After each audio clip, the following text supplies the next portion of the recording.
Assalamualaikum warahmatullahi wabarakatuh.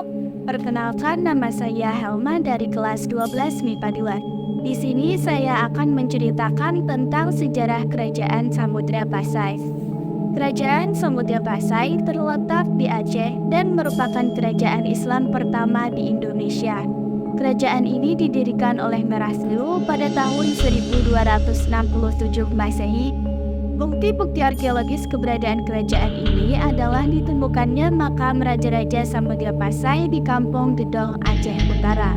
Malik As-Saleh adalah nama baru Merah Silu setelah ia masuk Islam dan merupakan Sultan Islam pertama di Indonesia yang berkuasa kurang lebih 29 tahun.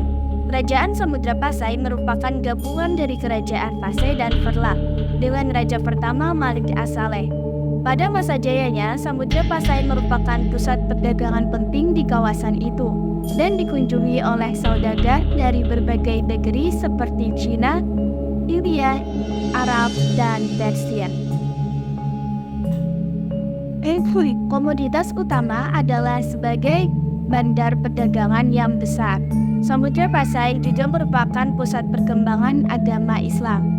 Seiring perkembangan zaman, Samudra Pasai mengalami kemunduran hingga ditaklukkan oleh Majapahit sekitar tahun 1360 Masehi dan pada tahun 1524 Masehi ditaklukkan oleh Kerajaan Aceh.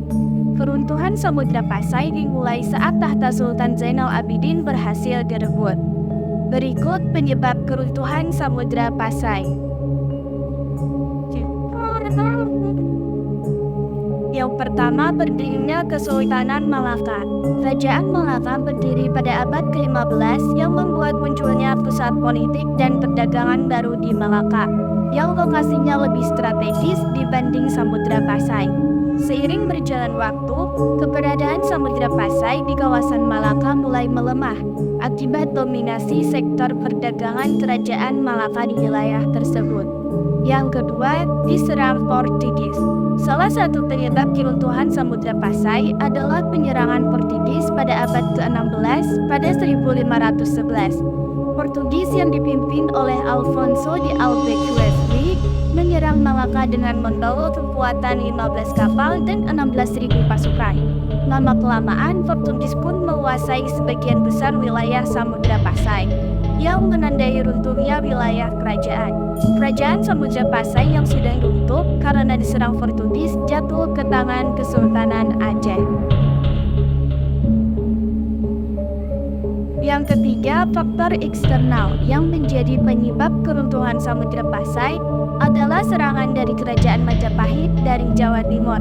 Samudra Pasai yang berhasil menjadi pusat perdagangan strategis di Selat Malaka akhirnya membuat Kerajaan Majapahit berambisi untuk menyatukan Nusantara dengan cara menyerang Kerajaan Samudra Pasai.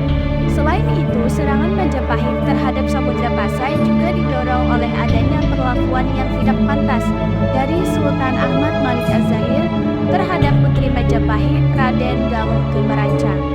Serangan Majapahit ini pun membuat Kerajaan Samudra Pasai mulai mengalami kemunduran. Selanjutnya, peninggalan Kerajaan Samudra Pasai. Yang pertama, ada artefak dan prasasti yang ditemukan di sekitar wilayah Aceh. Artefak dan prasasti tersebut memberikan wawasan tentang kehidupan sosial politik dan agama Islam pada masa itu. Yang kedua, makam raja-raja.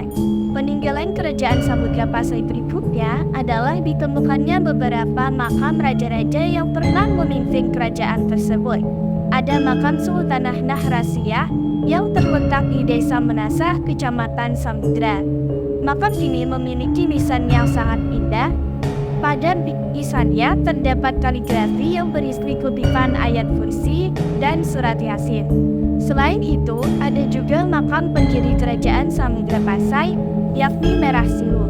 Makamnya memiliki angka 1297 Masehi yang diklaim sebagai batu nisan tertua yang pernah ditemukan.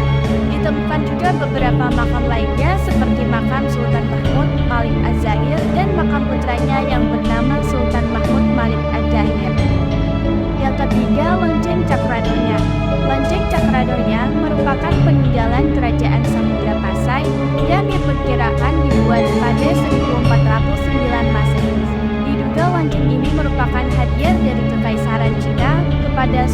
Samudra Pasai. Yang keempat, dirham. Dirham merupakan alat pembayaran pada masa kerajaan Samudra Pasai yang terbuat dari emas. Dirham pertama kali dikeluarkan pada masa pemerintahan Raja kedua, yakni Sultan Malik Az-Zahir. Dan yang terakhir atau yang kelima, peninggalan kerajaan Samudra Pasai berikutnya adalah relief, berupa lampu yang berisikan kalimat tauhid. Selain itu, Samudra Pasai juga dijuluki sebagai Serambi Mekah. Hal ini juga didukung oleh Samudra Pasai yang menjadi pusat perkembangan agama Islam di Nusantara. Penyebutan ini muncul karena adanya fakta bahwa Aceh kerap digunakan oleh para calon haji sebagai tempat persinggahan sebelum mereka berangkat ke Mekah. Kemudian, Samudra Pasai juga menerapkan berbagai ajaran-ajaran Islam di dalamnya, sehingga sangat melekat pada istilah Serambi Mekah. Nah, itu tadi cerita singkat tentang sejarah kerajaan Samudra Pasai. Semoga bermanfaat. Sekian video dari saya. Wassalamualaikum warahmatullahi wabarakatuh.